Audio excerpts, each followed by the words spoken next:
Mheshimiwa Mwenyekiti, nitumie nafasi hii kueleza kuhusu mafanikio ya mradi mmoja wa kielelezo ambao tumeukamilisha mwaka huu.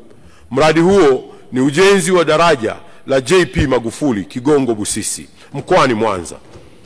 Wakati Mheshimiwa Rais Daktari Samia Suluhu Hassan akiingia madarakani mwaka 2021, ujenzi wa daraja hili ulikuwa umefikia asilimia takriban 25, na kutokana na changamoto za kutetereka kwa uchumi wa dunia baada ya janga la Uviko 19, kulikuwa na wasiwasi kuwa ni wapi tutapata shilingi bilioni 539.28 za kukamilisha mradi huo.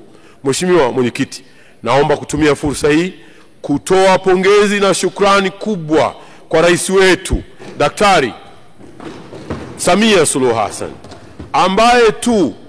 ambaye si tu amelipa fedha zote hizo kwa mkandarasi kwa wakati, lakini amekamilisha mradi wa ujenzi uliokuwa ndoto ya mtangulizi wake, ambapo Mwenyezi Mungu akaamua ukamilisho wakati huu wa Daktari Samia Suluhu Hassan.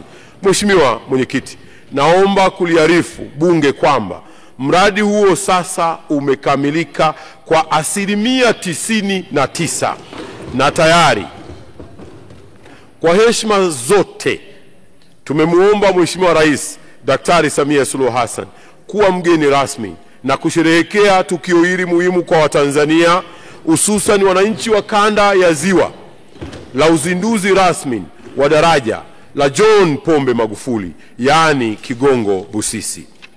Mheshimiwa Mwenyekiti, kukamilika kwa daraja hili kutakuwa ni faraja kwa wakazi wa kanda ya Ziwa ambao wamekuwa wakitumia muda wa takriban masaa mawili kuvuka kutoka upande mmoja kwenda upande mwingine. Baada ya daraja kukamilika, muda wa kuvuka unatarajiwa kupungua hadi kufikia wastani wa dakika 3 tu.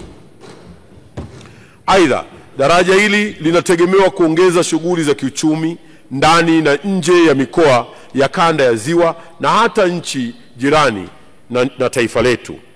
Mheshimiwa Mwenyekiti, daraja hili pia litakuwa ni mojawapo ya alama na fahari ya taifa letu, kwani urefu wake wa kilomita 3.2 litakuwa ndilo daraja refu zaidi katika ukanda huu wa Afrika ya Mashariki na Kati. Naomba kuliarifu Bunge kuwa vivuko vyote vilivyokuwa vinatumika katika eneo la Kigongo Busisi tunatarajia vitapelekwa katika maeneo mengine ambayo yana uhitaji. Usisahau kusubscribe, like na kucomment.